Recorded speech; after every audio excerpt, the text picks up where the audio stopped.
Barrett's esophagus. Diagnosis and definitions. Barrett's esophagus is a known complication of GORD. First described in 1950 as peptic ulceration in a tubular organ lined by columnar epithelium, it was interpreted as an intrathoracic tubular stomach with a congenitally short esophagus. Later it was correctly identified as esophagus lined with a gastric mucous membrane. Currently, the commonly agreed definition of Barrett's esophagus is the proximal migration of columnar epithelium, salmon-colored mucosa, in the lower esophagus extending more than 1 cm above the OGJ. The additional criterion of the biopsy-proven presence of mucus-secreting goblet cells or intestinal metaplasia is controversial. Endoscopically, the OGJ is defined as the proximal end of the longitudinal gastric folds under minimal air insufflation. It should not be confused with the diaphragmatic hiatal pinch or the squamocolumnar junction. The Proud C&M classification for Barrett's length is based on validated, explicit, consensus-driven criteria, including assessment of the circumferential, C, and maximal, M, extent of the endoscopically visualized Barrett's segment, figure 66.21. The length of Barrett's esophagus is a risk factor for developing neoplasia. Screening and surveillance. The risk factors for Barrett's esophagus and related neoplasm include chronic, greater than 5 years, GORD symptoms, advanced age, greater than 50 years, smoking, central obesity and male gender. For non-dysplastic Barrett's, the risk of progression to cancer is around 0.2–0.5% per year. This increases to around 0.7% per year for low-grade dysplasia. For high-grade dysplasia, the risk of cancer progression can be as high as 7%. Therefore, screening and surveillance protocols should be tailored to individuals.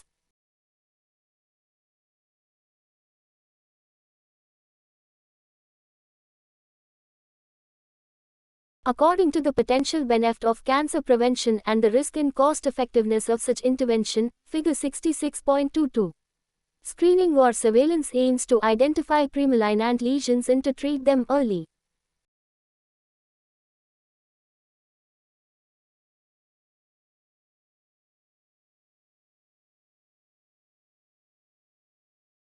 The vast majority of patients with Barrett's esophagus in the community are asymptomatic. A general population screening program is considered not to be cost-effective. High-definition white light endoscopy including NBI is used to assess the mucosal and vascular patterns of the Barrett's segment. Additional chromoendoscopy using different agents, e.g. methylene blue, acetic acid or indigo carmine, could aid diagnosis.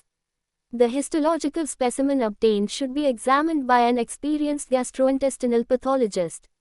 The sensitivity of the assessment can be improved by increasing the number of biopsies and, when in doubt, endoscopy and biopsy should be repeated. The Seattle biopsy protocol, which includes 4-quadrant random biopsies every 2 cm in addition to targeted biopsies on macroscopically visible lesions, is recommended at the time of diagnosis and subsequent surveillance. Treatment. When Barrett's esophagus is discovered, the treatment is that of the underlying GORD. Pharmacological therapy generally is the same as treatment of symptomatic GORD patients. Anti-affect surgery is indicated if it is associated with GORD symptoms. A randomized trial suggested that aspirin, as a chemoprevention agent, in combination with a high-dose PPI, may improve outcomes in patients with Barrett's esophagus measured by progression to cancer and mortality. In patients with dysplastic Barrett's esophagus without suspicion of invasive cancer, the epithelium can be ablated or resected. Indication for such procedures in non-dysplastic Barrett's esophagus is controversial. Ablative therapy aims to completely eradicate all intestinal metaplasia. When they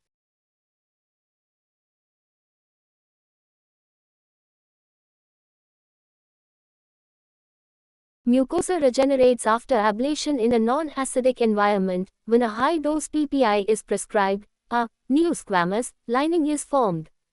Ablative approaches that are supported by evidence include photodynamic therapy, RFA and cryotherapy. Among these methods, RFA is most popular because there is evidence of its effectiveness, cost and side effect profile. EMR by the cap method or multiband technique can be done to remove the whole segment of the mucosa. When this is applied to circumferential Barrett's esophagus, the stricture rate is high when healing occurs. The procedure can be performed in stages, allowing mucosal healing to occur FRST in one half of the esophagus before a second stage to remove the other half, thus lessening the chance of stenosis.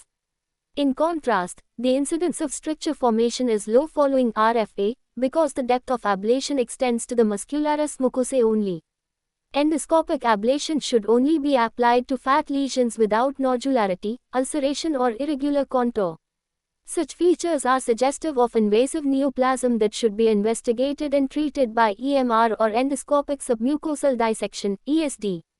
ESD, though more technically demanding, provides en-bloc resection of the index lesion with better margins for histological diagnosis.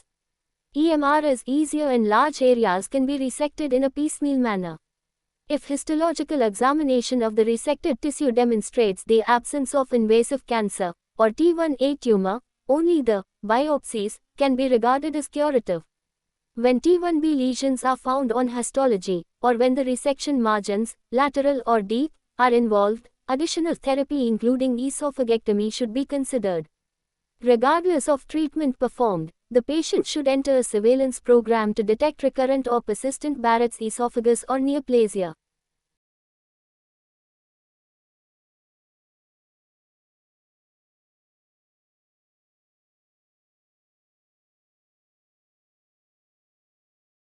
Barrett's esophagus filled circle endoscopic examination and biopsies are crucial in the diagnosis of Barrett's esophagus.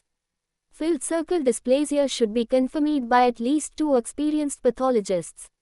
Filled circle surveillance or ablation are options for low-grade dysplasia filled circle in patients with high-grade dysplastic Barrett's esophagus. Ablative, endoscopic resection and esophagectomy should be considered.